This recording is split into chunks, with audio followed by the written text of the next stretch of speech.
Welcome back, everybody, to another episode of Gemology for Schmucks. My name is Peter Nelson, and I'm here to guide you in everything you need to learn about gemstones and gemstone cutting. One phrase that you hear a lot in the gemstone world that I really didn't understand until much more recently, and certainly not while I was studying gemology, was the term commercial cutting. And oftentimes that's on the opposite side of the spectrum of precision cutting. What does it actually mean? All you really know is that when you hear commercial cutting, it's often with that down the nose look like, oh, well, it's commercial cutting. A lot like if you were wearing a sweater from 5 years ago's fashion and you didn't know it went out of fashion. Well, I mean, you can wear it, but do you want to? So let's put the judgment aside and talk about what we think these things are first, and then we can bring the judgment back in and decide whether or not it's important. So at this point, what I believe commercial cutting to be is just good enough. And basically what that means is you take gemstone material, you cut it, you polish it, and it looks sparkly, has good color, and you can use it in a jewelry context. Yay! But it's just good enough because there are certain flaws. What are those flaws, you might say? And that would be an excellent question. And I'm sure everybody has their own answer, but the answer that I've come to is that commercial cutting is often speed cutting, we might call it. Some of those cutters are paid by the gems that they finish, and therefore getting it done faster is going to mean more money for them. So let's go. And that ends up producing a lot of what some people call potato cuts, which are basically lumpy, bumpy things that reflect color. Yes, it's a gem. Also, it's sad. So when you cut gemstones, what you need to keep in mind is that whether it's actually in a diagram in a book or it's in your brain and your imagination, you are finding a way to put facets onto this gemstone material, this crystal, in a way that you believe is attractive. Well, I mean, there's things we believe and then there's the truth, right? But what is the truth? Who knows what that is? So if you actually do have a diagram, each of these facets is going to cut in and eventually meet. That's what we call a meet point. Convenient enough. And in precision faceting, those meet points are going to line up in a very appealing, consistent geometric way. Straight facets should run a straight line, even if you've got 5 of them. They shouldn't be this topsy-turvy ladder. Triangular facets should come down to a point, they should meet other triangular facets, and they should just kiss. They shouldn't overlap like some sort of gemstone orgy. It's not as hot as it sounds. And furthermore, the other thing that you'll see a lot of in commercially cut gemstones are mistake facets that are just left. So instead of cutting one facet, moving on to the next facet, maybe when the cutter goes back to polish that facet, they will make a mistake and put it on a wrong index. So that ends up showing up to us as a small facet that remains afterwards, sometimes 2 or 3 of them in a row. If you're looking down on the gemstone without a whole lot of close scrutiny, it may not even catch your eye, especially if it's on the pavilion side. Those reflections oftentimes can be so confused with each other that it's just more sparkle, sparkle. But a gem cutter that is going for perfection is going to know that those little mistake facets are there and they will haunt their dreams. So the first characteristic is excellence in execution of the faceting pattern, which is basically going to mean that your meet points meet. Sometimes precision cutting will be called meet point faceting. Though I think there's an additional factor that I'm going to talk about right now. Commercial cutting and precision cutting differ widely in polish. Now, polish is the level and quality of the polish that's put on a facet. Cutting is going to be 1 or several steps. Polishing is going to be 1 or several steps. But what it ends up coming down to is how smooth is that surface and how free of scratches. A facet may be free of large scratches, but it may be consistently undulating, and that is not an excellent polish. A dead, flat, plain is what we're looking for if we can get it. Now, how can I recognize a commercial polish, you might be asking yourself? And it's a great question, because if you just look at a gemstone like this and you go, well, I mean, it's shiny, it's very difficult to qualify the quality of a polish just by looking at it in a very specific way.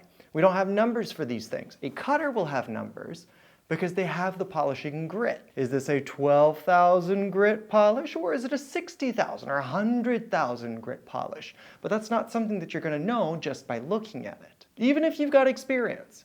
But one thing I will say is that oftentimes in stones that have a commercial polish, even after you wipe them off, when you look at the reflections from those facets, they still look greasy. And part of that is because the reflection of the light is not clean. It's not a dead flat facet.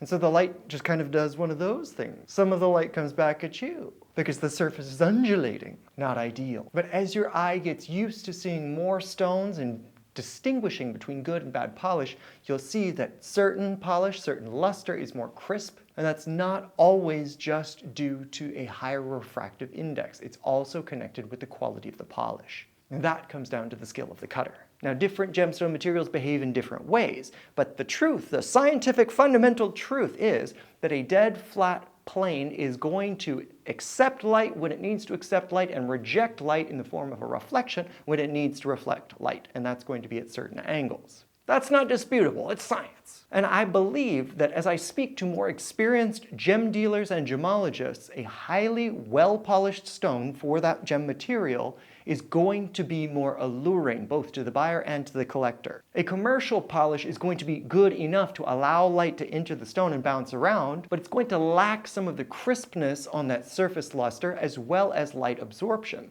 because polish on the top and the bottom of the stone both influence the traveling of light. Which directions does it travel? How much light actually gets into the stone? These all influence the color in whatever way, large or small. And as we've spoken about in other videos, color is the #1 factor that influences the price of a gemstone.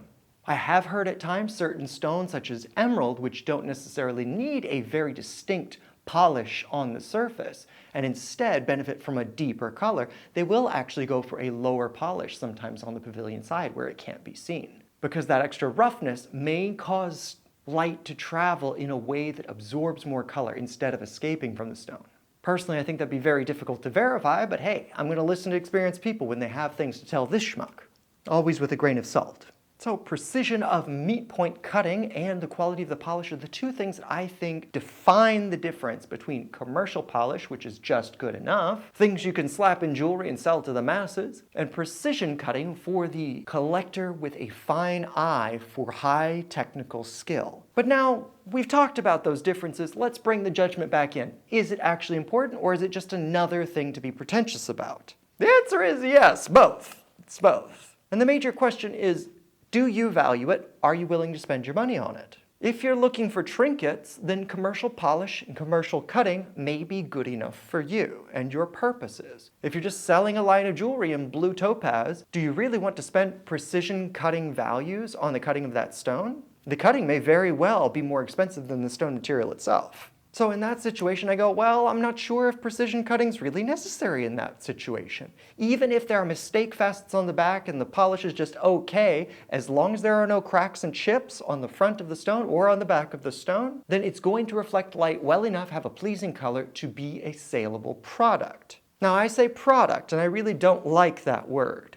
Because when we go back over to collectible gemstones, if you're talking about a gemstone material that is rare and worthy of keeping in your collection, and worthy to present to someone in 5, 10, 25 years, etc., generations from now, a special stone. If you've got a stone that is valuable in your eyes and in the eyes of the market, if it's got poor cutting and poor polish on it, that's going to be something that they're going to grab onto to drag down the price, and reasonably so, because it invalidates the quality of the crystal. Maybe they can recognize that the color of your stone is special. Maybe they can see that the clarity of your stone is also excellent. But it's a lot like having brand name things that are still poor choices. I don't care if you've got Gucci sweatpants, they're still sweatpants. I'm not saying you can't like them, I'm just saying, well, it's a little bit, in clash with taste.